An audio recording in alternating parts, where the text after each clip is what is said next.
कई बार आप कहते हैं कि भाई मुझे बहुत सारी नेगेटिव थिंकिंग चलती रहती है राम सर, कुछ सोच नहीं पाता हूँ। कई बार ऐसा होता है कि मानो मेरा माइंड पूरी तरह से कंफ्यूजन का शिकार हो गया है, या फिर मेंटल फोग का मैं शिकार हो गया हूँ। ऐसे में मैं क्या करूँ?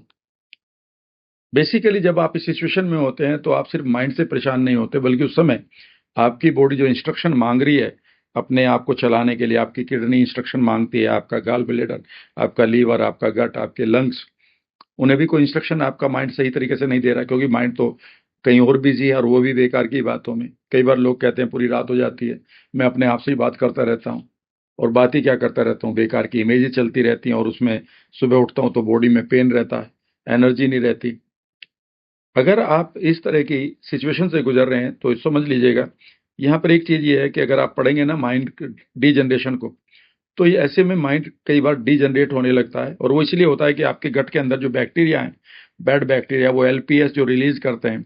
गट गट बैक्टीरिया जो बैड बैक्टीरिया है, जो खतरनाक है हमारे लिए, वो एक प्रोडक्ट निकालते हैं जिसका नाम है एलपीएस या एंडोटॉक्सिन। ये एंडोटॉक्सिन जब हमारे ब्रेन ब्लड को क्रॉस कर देते हैं, तो ये हमारे ब्रेन को कई बार पूरी तरह से अटैक करने लगते हैं, इन्फ्लेम्ड हो जाता है हमारा ब्रेन। कभी आप न्यूरोजेनेसिस को पढ़िएगा, तो हमारा ब्रेन बेसिकली डीजनरेट होने लगता है। तो ऐसे में आपको अपने गट को बचाना होगा। ये माइंड की बीमारी नहीं है, गट की है। दूसरी बड़ी प्रॉब्लम ये है कि हो सकता है कि गट आपका ठीक हो, लेकिन आपके पास बहुत सारे ऐसे इवेंट पड़ी हैं जो ट्रिगर हुई पड़ी हैं आपके सबकॉन्शियस माइंड में, और आपका माइंड बिजी है उन इवेंट्स को, मानो अभी भी जी रहा है। आप कहते हो तो मेरा पास्ट था। भैया आपका पास्ट था, पर वो आपका सबकॉन्शियस का हो, तो हो सकता है कि वो पास्ट ना हो, प्रेजेंट ही हो। तो ऐसे में आपको प्रॉपरली एक तरीके से इसको ठीक करना होगा। ठीक है ना? सिर्फ इतने करने से नहीं कुछ होगा कि जी हेल्दी खाया करो, अच्छा सोचा करो, इनसे बात नहीं बनती, वो समय गया। तो अब क्या करें? इसके लिए मैं आपको एक अवसर दे रहा हूं। मैंने और मेरी एनएलपी 2.0 के स्टूडेंट्स की टीम ने एक तैयार किया है। वो कॉन्सेप्ट वो है कि हम सामाजिक दायित्व पूरा कर रहे हैं।